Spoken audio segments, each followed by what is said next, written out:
ನಮಸ್ಕಾರ ಎಲ್ರಿಗೂ. ಹೇಗಿದ್ದೀರಾ? ಎಲ್ಲರೂ ಚೆನ್ನಾಗಿದ್ದೀರಾ ಅಲ್ವಾ? Welcome back to my channel. ನೀವು ನೋಡ್ತಾ ಇದ್ದೀರಾ Deepa's kitchen and life style blog. ಇವತ್ತು ನಾವು ಏನು ಮಾಡ್ತಾ ಇದ್ದೀವಿ ಅಂತ ಹೇಳಿದ್ರೆ, ಇದೊಂದು ಸೀಸನಲ್ ರೆಸಿಪಿ. ತುಂಬಾ ಇಷ್ಟ ನನಗಂತೂ. ಏನು ಅಂತ ಹೇಳಿದ್ರೆ, ಹಲಸಿನ ಹಣ್ಣಿಂದ ಇವತ್ತು ನಾವು ಕಡುಬು ಮಾಡ್ತಾ ಇದ್ವಿ. ನಾವು ಹಲಸಿನ ಹಣ್ಣನ್ನ ಕ್ಲೀನ್ ಮಾಡಿ ಇಟ್ಟಿದ್ದಾಯಿತು. ಇಷ್ಟು ಹಲಸಿನ ಹಣ್ಣನ್ನ ಕ್ಲೀನ್ ಮಾಡಿ ಇಟ್ಟಿದ್ದೀನಿ. ನಾನು ಕ್ಲೀನ್ ಮಾಡಿದ್ದಕ್ಕಿಂತ ಹೆಚ್ಚಾಗಿ ತಿಂದಿದ್ದೀನಿ ಅಂತಲೇ ಹೇಳ್ಬೋದು. ತುಂಬಾ ಒಂದು ಅರ್ಧ ಭಾಗ ನಾನೇ ತಿಂದ್ಬಿಟ್ಟೆ ಅನಿಸುತ್ತೆ. ನಂಗೆ ಅಷ್ಟಿಷ್ಟ ಹಲಸಿನ ಹಣ್ಣು ಅಂತ ಹೇಳಿದ್ರೆ. ಇನ್ನು ಉಡುಪಿ ಮಂಗಳೂರು ನಮಗೆ ಗುಜ್ಜೆ ರೆಸಿಪಿ ಅಂದರೆ ಯಾರಿಗೆ ಇಷ್ಟ ಇಲ್ಲ ಹೇಳಿ ಮಾರ್ಯಾರೆ, ಎಲ್ಲರೂ ತುಂಬಾ ಇಷ್ಟಪಡ್ತಾರೆ. ಎಸ್ ಹೌದು ಫ್ರೆಂಡ್ಸ್, ನಮ್ಮ ಕಡೆ ಹಲಸಿನ ಹಣ್ಣಿಂದ ಹಲವಾರು ರೆಸಿಪಿಗಳನ್ನು ಮಾಡ್ತಾರೆ. ಇವತ್ತು ನಾನು ಕೂಡ ನಿಮಗೆ ತಿಳಿಸ್ಕೊಡ್ಬೇಕು ಅಂತ ಅಂದ್ಕೊಂಡಿದ್ದೀನಿ. ಹಲಸಿನ ಹಣ್ಣಿಂದ ನಾವು ಇವತ್ತು ಏನು ಮಾಡ್ತೀವಿ ಅಂತ ಅದನ್ನು ಕೂಡ ನಾನು ನಿಮಗೆ ತಿಳಿಸ್ಕೊಡ್ತೀನಿ. ತುಂಬಾ ರುಚಿಯಾಗುತ್ತೆ. ಇದು ಬ್ರೇಕ್ಫಾಸ್ಟ್ ಥರನೂ ನಾವು ಇದನ್ನು ತಿನ್ಬೋದು. ತುಂಬಾ ಚೆನ್ನಾಗಾಗುತ್ತೆ. ಏನು ಅಂತ ಹೇಳಿದ್ರೆ, ನಮ್ಮ ತುಳುವಲ್ಲಿ ಇದಕ್ಕೆ ಗುಜ್ಜದ ಗಟ್ಟಿ ಅಂತ ಹೇಳ್ತಾರೆ. ಗುಜ್ಜದ ಗಟ್ಟಿ ಅಂತ ಹೇಳಿದ್ರೆ ಕನ್ನಡದಲ್ಲಿ ಹಲಸಿನ ಹಣ್ಣಿನ ಕಡುಬು ಅಂತ ಕೂಡ ಹೇಳ್ತಾರೆ. ಯಾವ ರೀತಿ ಮಾಡೋದು, ಇದಕ್ಕೆ ಏನೇನು ಸಾಮಗ್ರಿಗಳು ಬೇಕು, ನೆಕ್ಸ್ಟ್ ಪ್ರೋಸೆಸ್ ಏನು, ಇದನ್ನ ಯಾವ ರೀತಿ ಮಾಡೋದು ಅಂದರೆ ಇದನ್ನ ಒಂದು ಎಲೆಯಲ್ಲಿ ಮಾಡುವಂಥದ್ದು. ಇದು ಯಾವ ಎಲೆಯಲ್ಲಿ ಮಾಡೋದು ಅಂತ ಕೂಡ ನಾನು ನಿಮಗೆ ತಿಳಿಸ್ಕೊಡ್ತೀನಿ. ಆ ಎಲೆ ಯಾರ ಮನೇಲಿ ಇಲ್ಲ ಅವರು ಬಾಳೆ ಎಲೆಯಿಂದ ಕೂಡ ಇದನ್ನ ಮಾಡ್ಬೋದು. ಯಾವ ರೀತಿ ಅಂತ ನಾನು ನೆಕ್ಸ್ಟ್ ಪ್ರೋಸೆಸ್ಸಲ್ಲಿ ನಿಮಗೆ ಹೇಳ್ತೀನಿ. ಎಸ್ ಫ್ರೆಂಡ್ಸ್, ನಾನು ಆವಾಗಲೇ ಹೇಳಿದ್ನಲ್ಲ, ಹಲಸಿನ ಗಟ್ಟಿ ಮಾಡ್ಕೊಳ್ಳೋದಕ್ಕೆ, ಹಲಸಿನ ಹಣ್ಣಿನ ಸಿಹಿ ಕಡುಬು ಮಾಡ್ಕೊಳ್ಳೋದಕ್ಕೆ ಒಂದು ಎಲೆ ಬೇಕು ಅಂತ. ಆ ಎಲೆಯಲ್ಲಿ ನಾವು ಇವಾಗ ಮಾಡ್ತಾ ಇದ್ದೀವಿ ಅಂತ. ಯಾವ ಎಲೆ ಅಂತ ನಿಮ್ಗೆ ಇವಾಗ ತೋರಿಸ್ತೀನಿ ನಾನು. ಆ ಎಲೆನ ಕೀಳಕ್ಕೆ ಇವಾಗ ಬಂದಿದ್ದೀನಿ. ನಮ್ಮ ಮನೆ ಹಿಂದ್ಗಡೆ ಇದೆ ಈ ಮರ. ಹೋಗೋಣ ಬನ್ನಿ. ನೀವೇನು ನೋಡ್ತಾ ಇದ್ದೀರಾ, ಆ ದೊಡ್ಡ ದೊಡ್ಡ ಎಲೆಯ ಮರ ಇದೆಯಲ್ಲ, ಅದೇ ತುಳುವಲ್ಲಿ ನೆಕ್ಸ್ಟ್ ತೆಕ್ಕಿದ ಮರ ಅಂದು ಪನ್ಪೇರು. ಇಂಚಿ ಕುಡ್ಲ ಉಡುಪಿದಾಗಲೇ ಗೊತ್ತಿಪ್ಪು, ಬಟ್ ಕನ್ನಡ ನೆಕ್ಸ್ಟ್ ಸಾಗುವಾಣಿ ಅಂತ ಹೇಳ್ತಾರೆ. ನಾನು ಎಲೆನ ತೋರಿಸ್ತೀನಿ ನಿಮಗೆ. ನೋಡಿ, ಇದೇ ಎಲೆ.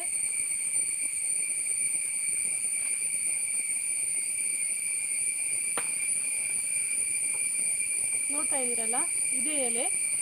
ತುಂಬ ಎಲೆ ಬೇಕು, ಒಂದು 10 ಎಲೆ ಆದರೂ ಬೇಕಾಗ್ಬೋದು. ಸಾಗುವಾಣಿ ಮರದ ಎಲೆ ಇದರಲ್ಲಿ ಮಾಡಿದ್ರೆ ತುಂಬಾ ಟೇಸ್ಟಿಯಾಗಿ ಬರುತ್ತೆ, ಮತ್ತು ಪರಿಮಳನೂ ಅಷ್ಟೇ ತುಂಬಾ ಚೆನ್ನಾಗಿರುತ್ತೆ. ಹಲಸಿನ ಹಣ್ಣಿನ ಕಡುಬನ್ನ ಹೆಚ್ಚಾಗಿ ಇದೇ ಎಲೆಯಲ್ಲಿ ನಾವು ಮಾಡುವಂಥದ್ದು. ತೂತಾಗಿರೋ ಎಲೆ ಕೂಡ ಆಗೋದಿಲ್ಲ, ನೀಟಾಗಿ ಚೆನ್ನಾಗಿರ್ತದೆ ಎಲೆಗಳು.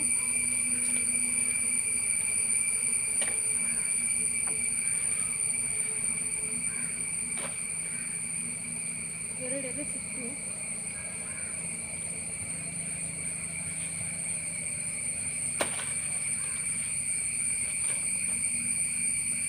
ನೋಡಿ, ಇಷ್ಟಿಷ್ಟು ದೊಡ್ಡಿದ್ರೆ ಸ್ವಲ್ಪ ಚೆನ್ನಾಗಾಗುತ್ತೆ. ಇಷ್ಟು ಎಲೆ ಸಿಕ್ತು ನಮಗೆ, ಸಾಕು. ತುಂಬ ಇರುವೆಗಳಿದೆ ಅದರಲ್ಲಿ, ತೆಗಿಯೋಕ್ಕಾಗ್ತಾ ಇಲ್ಲ. ಇಷ್ಟು ಸಿಕ್ತು, ಸಾಕು. ಜಾಸ್ತಿ ಏನು ಹಲಸಿನ ಹಣ್ಣಿಲ್ಲ, ಸ್ವಲ್ಪ ಇರೋದು. ಇಷ್ಟು ಎಲೆ ಸಾಕಾಗುತ್ತೆ. ನೆಕ್ಸ್ಟ್ ಇದಕ್ಕೆ ಏನೇನು ಮಾಡೋದು ಅಂತ ನೋಡೋಣ ಬನ್ನಿ. ಅಕ್ಕಿ ನೆನೆಯಕ್ಕೆ ಹಾಕಿದ್ದೀನಿ ನಾನಿಲ್ಲಿ ಕಡುಬು ಮಾಡ್ಕೊಳ್ಳೋದಕ್ಕೆ. ಇದು ಒಂದು 1 ರಿಂದ 2 ಗಂಟೆಗಳ ಕಾಲ ನೆಂದರೆ ಸಾಕು. ವೈಟ್ ರೈಸ್ ಇದು ಒಂದು 2 ಗಂಟೆ ಆಗಲಿ. ಆನಂತರ ಏನು ಮಾಡೋದು ಅಂತ ನೋಡೋಣ. ಫ್ರೆಂಡ್ಸ್, ಅಕ್ಕಿ ಇವಾಗ ಚೆನ್ನಾಗಿ ನೆಂದಿದೆ. ನಾವಿವಾಗ ರುಬ್ಕೊಳ್ಳೋಣ. ನಾನಿಲ್ಲಿ 3 ಕಪ್ ಆಗುವಷ್ಟು ಅಕ್ಕಿ ತೊಗೊಂಡಿದ್ದೀನಿ. ಇದಕ್ಕೆ ಹಲಸಿನ ಹಣ್ಣು ಇವಾಗ ಹಾಕಿ ರುಬ್ಕೊಳ್ಬೇಕು. ನೀರೇನೋ ಹಾಕ್ಕೊಳ್ಬೇಡಿ. ಇದಕ್ಕೆ ನಾನಿವಾಗ ಒಂದು ಅರ್ಧ ಟೇಬಲ್ ಸ್ಪೂನಷ್ಟು ಪೆಪ್ಪರ್ ಪೌಡರ್ ಹಾಕ್ತಾಯಿದ್ದೀನಿ. ಏಕೆ ಅಂತ ಹೇಳಿದರೆ, ಕೆಲವರಿಗೆ ಎದೆಯುರಿ ಸ್ಟಾರ್ಟ್ ಆಗುತ್ತೆ ಈ ಹಲಸಿನ ಹಣ್ಣಿನ ಕಡುಬು ತಿಂದರೆ. ಹಲಸಿನ ಹಣ್ಣು ಸ್ವಲ್ಪ ಪಿತ್ತಕ್ಕೆ ಒಳ್ಳೆಯದಲ್ಲ, ಅದಕ್ಕೋಸ್ಕರ ನಾವು ಪೆಪ್ಪರ್ ಪೌಡ್ರ್ ಹಾಕ್ಕೊಂಡ್ರೆ ಏನೂ ತೊಂದರೆ ಇಲ್ಲ. ಹಾಗೆ ಸ್ವಲ್ಪ ಏಲಕ್ಕಿ, 2 ಏಲಕ್ಕಿನ ಕುಟ್ಟಿ ಪುಡಿ ಮಾಡಿ ಇಟ್ಕೊಂಡಿದ್ದೀನಿ. ಸಕ್ಕರೆ ಹಾಕಿ ಪುಡಿ ಮಾಡಿ ಇಟ್ಕೊಂಡಿದ್ದೀನಿ. ಇದಕ್ಕೇ ತೆಂಗಿನ ತುರಿ ಹಾಕ್ತಾಯಿದ್ದೀನಿ. ಒಂದು ಅರ್ಧ ಚಿಪ್ಪಷ್ಟು ತೆಂಗಿನ ತುರಿನ ಇದಕ್ಕೇ ಹಾಕೋತಾ ಇದ್ದೀನಿ. ಇನ್ನು ಇದಕ್ಕೇ ಹಲಸಿನ ಹಣ್ಣು ಹಾಕೋತಾ ಇದ್ದೀನಿ. ನೀರೇನು ಹಾಕ್ಕೊಳ್ಳೋದೇನು ಬೇಕಾಗಿಲ್ಲ. ಇದಕ್ಕೆ ಬೇಕಿದ್ರೆ ಮಾತ್ರ ನೀರು ಹಾಕ್ಕೊಳ್ಳಿ. ತುಂಬ ನೀರಾಗಿ ಏನು ರುಬ್ಕೊಳ್ಬಾರ್ದು. ಇದನ್ನು ಸ್ವಲ್ಪ ಗಟ್ಟಿಯಾಗಿ ರುಬ್ಕೊಳ್ಬೇಕು. ಬೇಕು ಅಂತ ಅನಿಸಿದ್ರೆ ಮಾತ್ರ ನೀರು ಹಾಕ್ಕೊಳ್ಳಿ. ನಾನಿಲ್ಲಿ 2 ಸಲ ಇದನ್ನು ರುಬ್ಕೋತೀನಿ, ಒಮ್ಮೆಗೆ ಜಾಸ್ತಿ ಆಗುತ್ತೆ. ಇದನ್ನ ಇವಾಗ ರುಬ್ಕೊಳ್ಳೋಣ. ಹಿಟ್ಟು ಯಾವ ಕನ್ಸಿಸ್ಟೆನ್ಸಿಯಲ್ಲಿ ಬೇಕು ಅಂತ ನಾನು ನಿಮಗೆ ಹೇಳ್ತೀನಿ. ಹಿಟ್ಟು ರುಬ್ಕೊಂಡಾಯಿತು. ಇಷ್ಟು ದಪ್ಪಕ್ಕೆ ರುಬ್ಕೊಂಡಿದ್ದೀನಿ, ಗೊತ್ತಾಗ್ತಾ ಇದೆ ಅಂತ ಅನ್ಕೋತೀನಿ. ನೋಡಿ, ಇಷ್ಟು ದಪ್ಪಕ್ಕೆ. ತುಂಬ ನೀರಾಗಿ ರುಬ್ಕೊಂಡ್ರೂ ಕೂಡ ನಮಗೆ ಇಲ್ಲಿ ಕಡುಬು ಮಾಡೋಕ್ಕೆ ಆಗೋದಿಲ್ಲ, ಅದು ಹರ್ಕೊಂಡು ಹೋಗುತ್ತೆ ಎಲೆಯಲ್ಲಿ. ಅದಕ್ಕೋಸ್ಕರ ಇಷ್ಟು ದಪ್ಪ ಆದರೂ ಇದು ಇಡಲೇಬೇಕು. ಇದಕ್ಕಿವಾಗ ರುಚಿಗೆ ತಕ್ಕಷ್ಟು ಉಪ್ಪು ಹಾಕ್ಕೊಳ್ಬೇಕು. ರುಚಿಗೆ ತಕ್ಕಷ್ಟು ಉಪ್ಪು ಹಾಕ್ತಾಯಿದ್ದೀನಿ ನಾನಿವಾಗ. ಇನ್ನು ಇದನ್ನು ಚೆನ್ನಾಗಿ ಮಿಕ್ಸ್ ಮಾಡ್ಕೊಳ್ಳೋಣ. ಈ ಥರ ಒಂದು ಪಾತ್ರೆ ತೊಗೊಳ್ಳಿ, ಅದರಲ್ಲಿ ಸ್ವಲ್ಪ ನೀರು ತೊಗೊಳ್ಳಿ. ಇಡ್ಲಿ ಪಾತ್ರೆ ಅಂತಲೂ ಕರೀತಾರೆ ಇದಕ್ಕೆ. ಈ ಥರ ಇಟ್ಬಿಡಿ. ಇದ್ರ ಮೇಲೆ ನಾವು ಇವಾಗ ಮಾಡಿ ಇಡ್ಲಿಕ್ಕಿರುವಂಥದ್ದು. ಇದು ಸ್ವಲ್ಪ ನೀರು ಬಿಸಿ ಆಗಲಿ. ಎರಡೆರಡು ಸ್ಪೂನು ಇದೇ ರೀತಿಯಾಗಿ ಹಾಕಿ ಮಡಚಿ ಇಡುವಂಥದ್ದು. ನೋಡಿ ಈ ರೀತಿಯಾಗಿ ಫೋಲ್ಡ್ ಮಾಡ್ತಾ ಇದ್ದಾರೆ.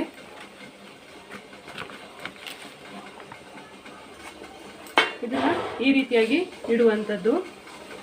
ಚೆನ್ನಾಗಿ ಹಬೆ ಬರ್ತಾ ಇದೆ.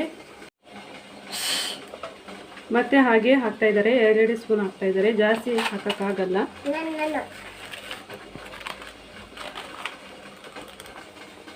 ನೋಡಿ ಹೇಗೆ ಹಬೆ ಬರ್ತಾ ಇದೆ ಅಂತ.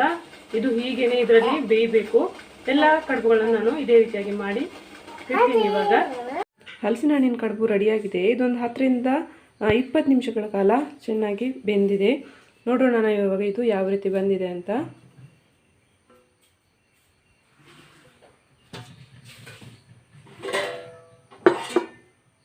ನೋಡ್ತಾ ಇದ್ದೀರಲ್ವಾ ಯಾವ ರೀತಿ ಬಂದಿದೆ ಅಂತ. ಇದನ್ನು ಓಪನ್ ಮಾಡಿ ತೋರಿಸ್ತೀನಿ ನಾನು ಇವಾಗ.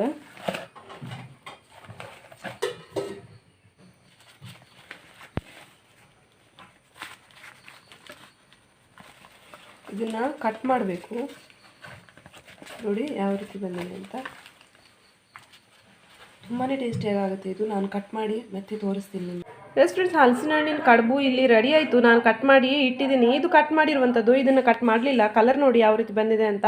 ಸಾಗುವಾಡಿ ಮರದ ಎಲೆಯಲ್ಲಿ ಮಾಡಿದ್ರೆ ಇದೇ ರೀತಿಯ ಕಲರ್ ಬರುತ್ತೆ. ಟೇಸ್ಟ್ ಕೂಡ ಹಾಗೆ ಪರಿಮಳ ಕೂಡ ಸಖತ್ತಾಗಿರುತ್ತೆ. ನೋಡಿದ್ರಲ್ವಾ ಹಲಸಿನ ಹಣ್ಣಿನ ಕಡುಬನ್ನು ನಾವು ಯಾವ ರೀತಿ ಮಾಡಿದ್ವಿ ಅಂತ. ಖಂಡಿತವಾಗ್ಲೂ ನಾನು ಇವತ್ತು ಯಾವ ರೀತಿ ಮಾಡಿದ್ನೋ ಅದೇ ರೀತಿಯಾಗಿ ನೀವು ಕೂಡ ಟ್ರೈ ಮಾಡಿ. ತುಂಬಾ ಇಷ್ಟಪಡ್ತೀರಾ ಇದನ್ನು. ತುಂಬಾ ಟೇಸ್ಟಿಯಾಗಿ ಬರುತ್ತೆ ಕೂಡ ಇದು. ಇನ್ನು ಇಂಚಿ ಉಡುಪಿ ಕುಡ್ಲದಾಕ್ಲೆಗು ಮಾತ್ರೆಗಳ ಗೊತ್ತಿಪ್ಪು ಗುಜ್ಜದ ಗಟ್ಟಿ ಆಂಡುಲ ನಿಗುಲು ಒಂದ್ಸಲ ಇನ್ನು ಯಾನ್ ಟ್ರೈ ಮಂತ್ಲಕ ಮಲ್ಪಲೆ ಮಸ್ತ್ ಶೋಕಾಪುಣೊಂದು ಇತ್ತ ಗುಜ್ಜದ ಸೀಸನ್ ಏನು ಹಿಡ್ದಾತ್ರ ನಮ್ಮ ನಂಚಿ ಮಾತೆರ್ಲ ಆಲ್ಮೋಸ್ಟ್ ಒಂದೇನು ಟ್ರೈ ಮಲ್ಪಿರು. ಇನ್ನು ಇವತ್ತಿನ ನನ್ನ ವಿಡಿಯೋ ನಿಮ್ಮೆಲ್ಲರಿಗೂ ಇಷ್ಟ ಆಯಿತು ಅಂತ ಅನ್ಕೋತೀನಿ.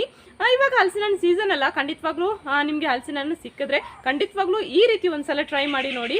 ಟೇಸ್ಟ್ ಯಾವ ರೀತಿ ಬಂದಿದೆ ಅಂತ ನನಗೆ ಆಮೇಲೆ ಕಮೆಂಟ್ ಬಾಕ್ಸಲ್ಲಿ ಹೇಳ್ತಿಳಿಸಿ. ಇವತ್ತಿನ ನನ್ನ ವಿಡಿಯೋ ನಾನು ಇಲ್ಲಿಗೆ ಎಂಡ್ ಮಾಡ್ತಾ ಇದ್ದೀನಿ. ವಿಡಿಯೋ ನಿಮ್ಗೆಲ್ಲರಿಗೂ ಇಷ್ಟ ಆಯಿತು ಅಂತ ಅನ್ಕೋತೀನಿ. ವಿಡಿಯೋ ಇಷ್ಟ ಆದರೆ ಏನು ಮಾಡಬೇಕು ಗೊತ್ತಲ್ಲ ನಿಮಗೆ. ವಿಡಿಯೋ ಶೇರ್ ಮಾಡಿ, ಹಾಗೆ ವಿಡಿಯೋ ಲೈಕ್ ಮಾಡೋದನ್ನು ಮರಿಬೇಡಿ. ಇನ್ನು ಯಾರೆಲ್ಲ ಸಬ್ಸ್ಕ್ರೈಬ್ ಮಾಡದೆ ನನ್ನ ವಿಡಿಯೋ ನೋಡ್ತಾ ಇದ್ದೀರಾ ದಯವಿಟ್ಟು ನನ್ನ ಚಾನಲ್ಗೆ ಸಬ್ಸ್ಕ್ರೈಬ್ ಮಾಡಿ ಅಂತ ಕೇಳ್ಕೊತೀನಿ. ಇವತ್ತಿನ ನನ್ನ ವಿಡಿಯೋ ನಾನು ಇಲ್ಲಿಗೆ ಎಂಡ್ ಮಾಡ್ತಾ ಇದ್ದೀನಿ. ನಾಳೆ ಇನ್ನೊಂದು ಹೊಸ ರೀತಿಯ ವಿಡಿಯೋಗೆ ನಾನು ನಿಮ್ಮನ್ನು ಭೇಟಿ ಮಾಡ್ತೀನಿ. ಅಲ್ಲಿವರೆಗೂ ನಮಸ್ಕಾರ.